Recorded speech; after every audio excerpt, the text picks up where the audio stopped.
One of the must-watch states in this election. Channel 8 Eyewitness News has team coverage. Brian Allen joins us from the Thomas and Mack, where President Bush spoke at a rally today. Brian. Paula, good evening. For the past 6 days now, the president has made a concerted, consistent effort to cast doubts on John Kerry's decision-making.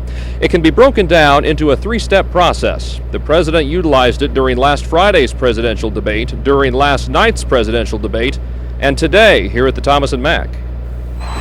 How does a Republican fire up other Republicans in an election year? Step number one, call your Democratic rival a liberal.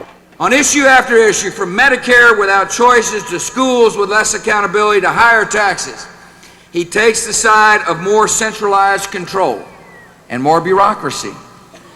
There's a word for that attitude. It's called liberalism. And for good measure, the president not only called John Kerry a liberal, but also invoked the name of another Democrat to drive the point home. That's step number two. Another group known as the Americans for Democratic Action have given Senator Kerry a higher lifetime liberal rating than Senator Ted Kennedy. And that's an accomplishment. And what's step number three? Convince Republicans and undecideds that John Kerry ducks and runs at the sign of controversy or hard decisions. He can run, but he cannot hide. September 11th happened on the president's watch. His administration created the Department of Homeland Security. The president told the crowd, with terrorism still a threat, this isn't the time to switch horses in midstream. I wake up every morning trying to figure out how best to defend this country. I will never relent in defending America, whatever it takes.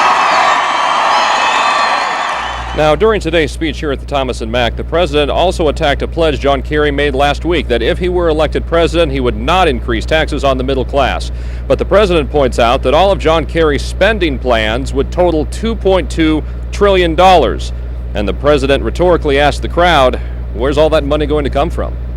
Reporting live tonight from the Thomas and Mack, Brian Allen, Channel 8 Eyewitness News.